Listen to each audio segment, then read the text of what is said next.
Nathan ADLEN here, and I am in beautiful Northern California. Subaru brought us here to test drive the 2015 WRX. And even though it's overused all the time, you'll hear people say, Godzilla, it's Godzilla. Well, you know what, that's actually the Nissan GTR.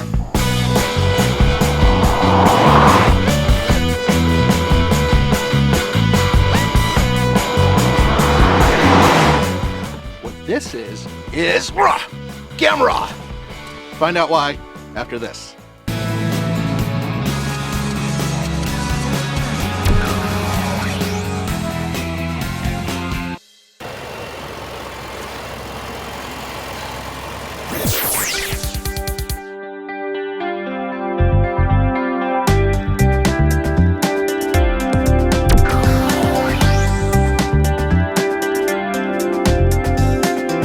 You're not going to believe this, but this has an automatic transmission.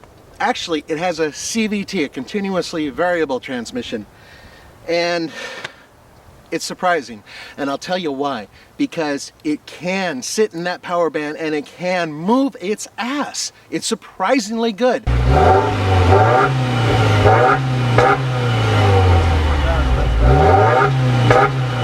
never thought I'd live to see the day when I'd drive a Subaru WRX with a CVT.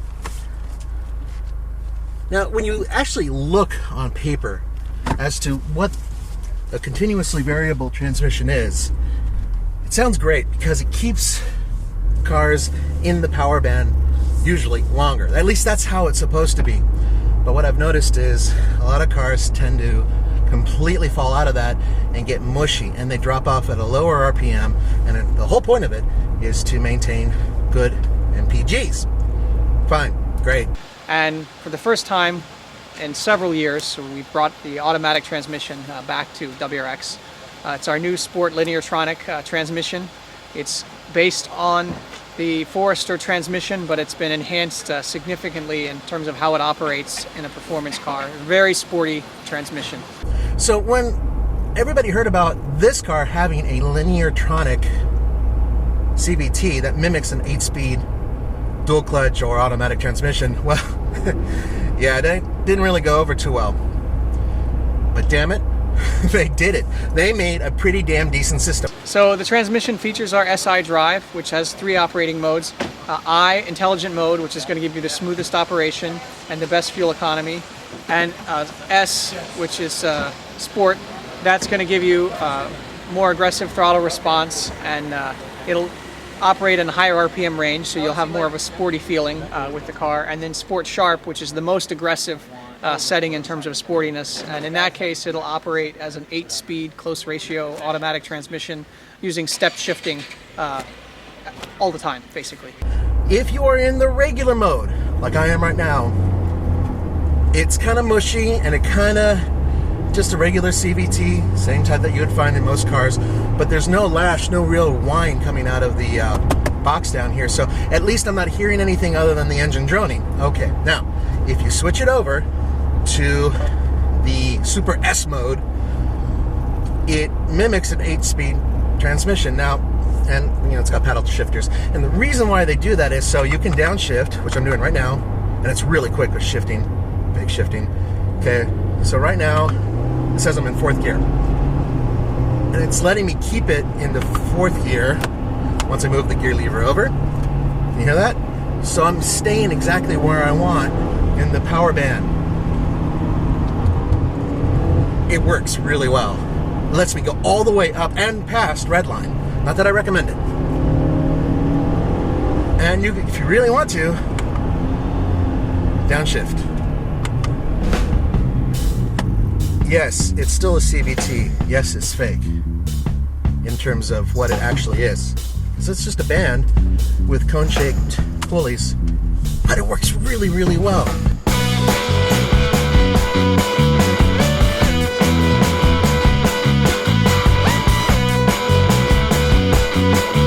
We've got our new 2-liter FA Series engine, 268 horsepower, 258 foot-pounds of torque. So that's up a little bit in the horsepower, about 3, and up in torque about 14 pound-feet. And that's, compared to the outgoing engine, you're going to find more power and torque, over almost the entire RPM range. The other WRX we're going to be testing has a 6-speed manual transmission, and it's been updated to give you a much more linear feel and at the same time much better action with the manual shifter. Unlike the old WRX, it's a 6-speed, not a 5-speed. So that's all great. The throws, they're not too bad. Overall, it's a better system. Downshifting, pretty easy. And response is good. Clutch feel, it's a little rubbery, but it's not too bad. As for the rest of the car,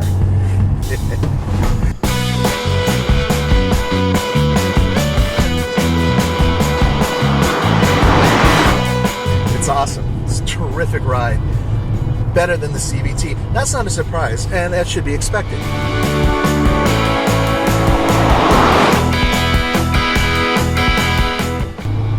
Steering feel, still a little bit light, but very, very precise. I know exactly what the front wheels are doing, even though I'm not getting a lot of feedback. Obviously, it's an electrically assisted power steering system.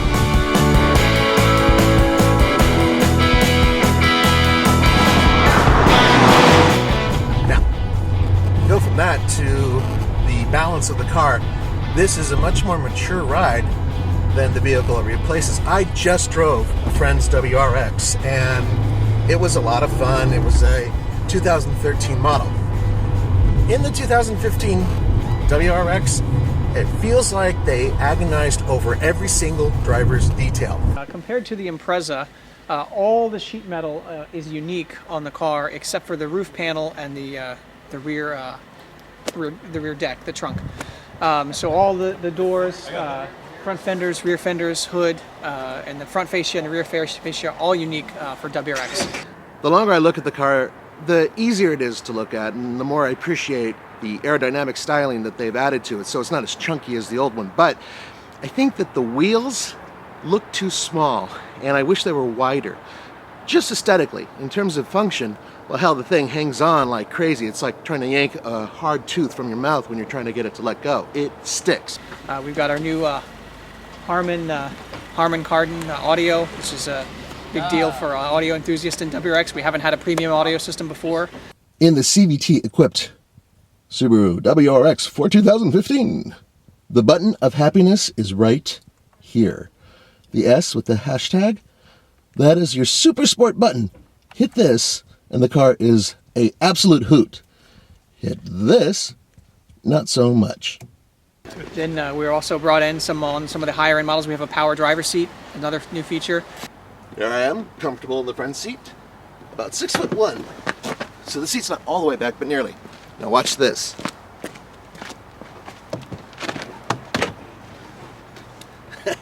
That's right, in the back seat of Gemra, I fit very comfortably. Lots of legroom, good headroom. Some of the other items are a color multifunction display, which has fuel economy and climate control and other information in the car, as well as a new screen that we've added for WRX, which shows boost pressure, normal, or current and peak, and also accelerator position as well.